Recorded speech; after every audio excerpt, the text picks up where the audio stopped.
Y'all remember Hunter x Hunter when Gon and Killua was finding about the way of the world and how Nin works? That cup of water with that one leaf in it. What if I told you Bleach Rebirth of Souls works very similar with its character designs and its archetypes? And a lot of characters are unique and very different depending on where you categorize them. In Bleach Rebirth of Souls, there are 5 different archetypes you can look forward to in this game, and thought out really well. You have power, speed, range, defense, and just technique. And some characters do overlap. Before we get further into the video, let's answer what are archetypes in gaming. Character archetypes are common patterns or models that guide how players view and engage with characters in a game. Easy way to speedrun this: Spider-Man is a DPS which focuses on damage per second, while the Thing is a tank. He blocks everything and gets things out the way. And then there's Cloak and Dagger, which is strategist or commonly known as a healer. In fighting games, archetypes are general character types that describe their playstyles and strengths, making it easy for players to understand and anticipate how each character will act in a match. An example, Street Fighter, everyone knows Ryu, the man with the Hadouken, and the man with the kid that can do everything, which is noted as a Shoto, or aka an all-arounder character. While we also have characters in fighting games like in Under Night and Birth, their characters focus strong on keep away game and stopping players' advances. However, archetypes can be mixed with characters in fighting games too.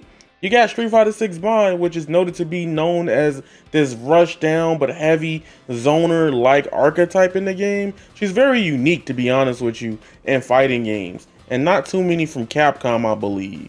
I think it's important to talk about this because with a lot of anime games, arena fighter or not, a lot of people don't see the complexities outside of just the control scheme. They think everything is just one button and it's easy just to hit one button. Some cases you could argue, yeah.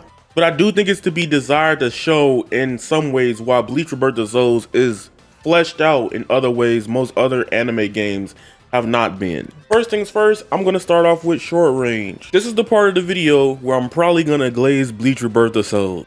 There are currently over 30 plus characters in Bleach Rebirth of Souls, and a lot of them work very differently, but they all have a very simple design philosophy behind them.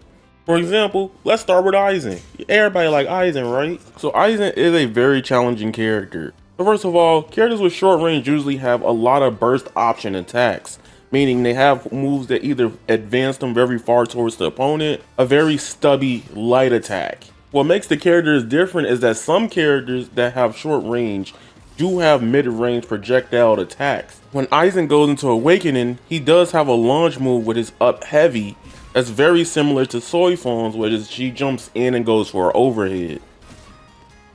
Aizen as a character is very tricky because when he goes into different awakenings, all his moves change the course of how he plays. And what makes Aizen so good in this game is that he has a charged projectile that can hit from mid-screen. He's a short-range character with a heavy that can attack full screen. Don't get it twisted, Aizen literally could do it in any form in this game. See how far that goes?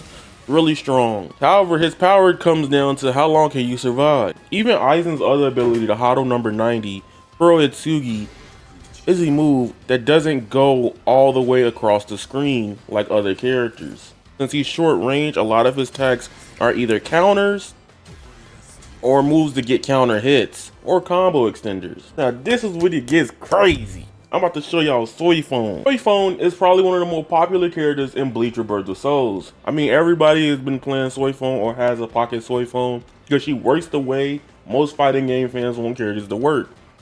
Remember what I said earlier about Aizen? Advances are right in front of the opponent and it can go through a lot of dash attacks and get her turn back. But what is similar to Aizen that Soifon also has? Bakudo is a move that's supposed to counter people and stop them from mashing.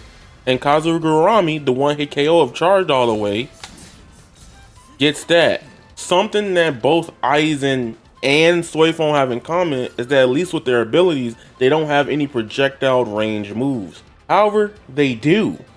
Aizen has that large charge up heavy attack, while Soifon has his mid-range projectile to help stack on people.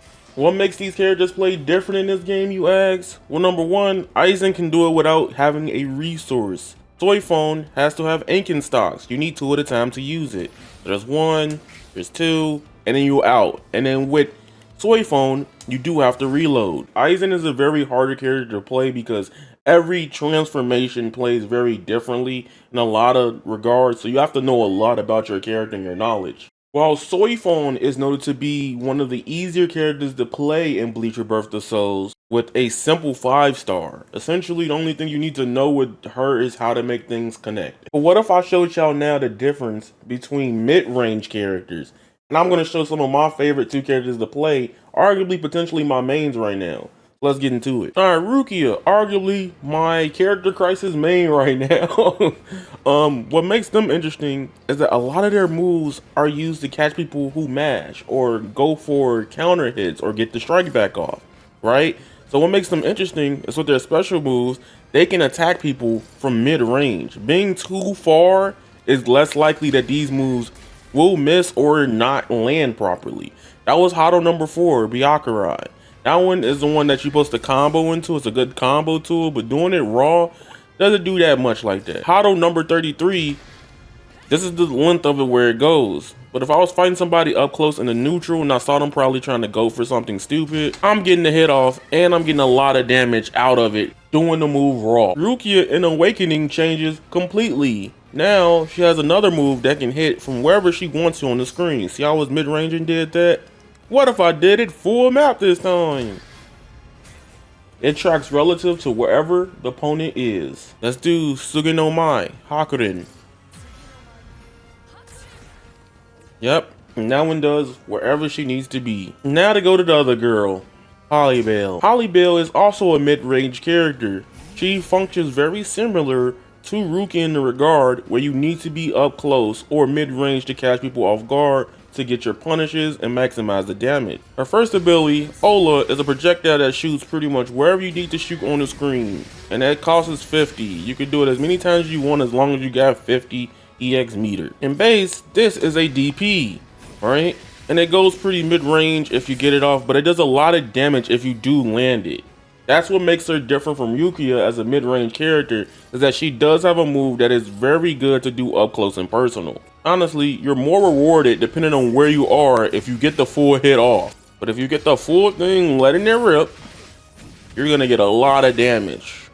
That's a lot of health for one special move. But what makes them very similar or very alike, I'm gonna break it down to you. When they go into their awakenings, their whole kit changes. When Holly-Belle goes to her awakening, she doesn't have to be all up close to land the second move I'll show you and get the damage off. So making it to where when she goes into her Bankai or her awakened self, that she could be a little less further from the opponent to combo from the opponent or get big damage off of them. You don't have to be up close compared to in a certain range now to land certain moves with Holly-Belle. And what generally makes them both unique and similar at the same time is that their movesets intertwine in different ways in Awakening. When both characters do go into Awakening, they gain access to big damage combo opportunities and ways to destroy people with their combos.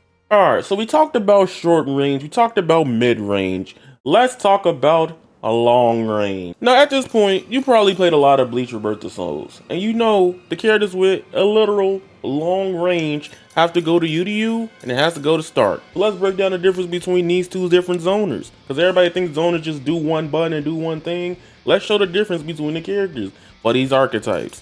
Alright, so number one, big difference here automatically with Stark is that he can shoot pretty much almost mid-screen, depending on where the character is. The big difference between UDU with Stark is that a lot of his moves outside of quick attacks does consume the spiritual gauge. Yeah, you lose at least a whole bar and a half or half a bar just doing a basic triangle attack. The thing about Stark is if you knock them away far enough, and they're not gonna ho-ho, you can get a free couple seconds of charging to get it and build it back up.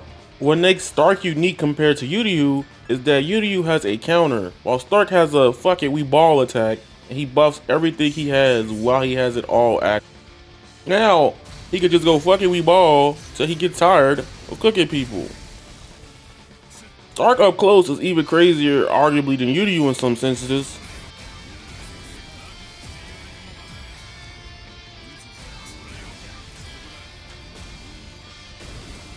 I did almost 50% of health with Stark just by doing that. However, the big thing about that makes Coyote Stark and Yudu similar is their both jabs are very similar. Can't get nothing going with this at this range. You have to be up close to get anything going. And you usually use that to break people who are doing breaker or the grab when they're dashing right at you. One key difference from characters with long range with Yudu compared to Stark is that his quick attack, the second hit does come out and can shoot arrows at the opponent.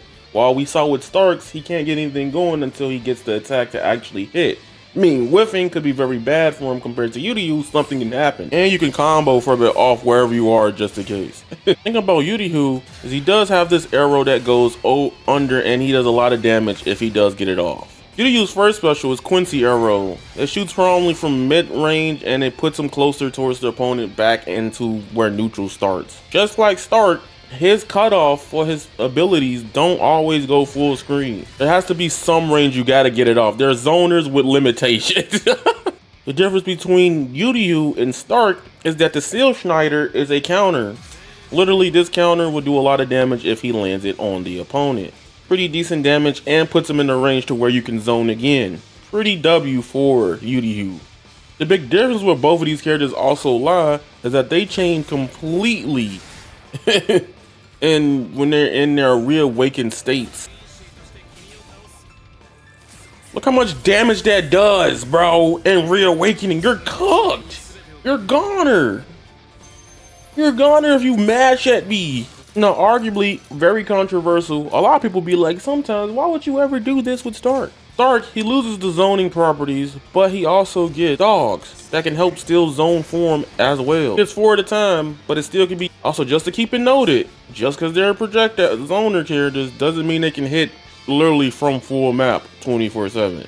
The dogs even have limiters or they disappear. Mid-range, a little outside of mid-range is perfect for Stark. So Stark, even in this form, I believe he can combo with the dogs into special moves to give him a big upper hand here and catch people off guard, while also reloading the dogs for cover. If the player is not ready on defense, you can cook them in multiple ways with Stark in this form. The interesting thing about Stark that still makes him a long range character in this form is that his up heavy sends him very far towards the opponent no matter where they are on the screen. Almost full screen even. It's kind of crazy. If you have reverse gauge from his up triangle, you can combo into it and get a whole bunch of damage. Jesus. So this is a quick little overview about archetypes in Bleach Rebirth of Souls. I am very excited to talk about this. This video could have been like 2 hours long of me just breaking it down live with you guys. So if you want to hear me talk about this more in videos, make sure y'all hit the like button, subscribe. I think that's one of the cool, unique things about this game, where characters have like basic game plans, but they evolve and branch because of the character and who they are within the Bleach universe and in Bleach Rebirth of Souls. So remember, you guys are golden, and that is raw. Squalla, peace, and I'm out.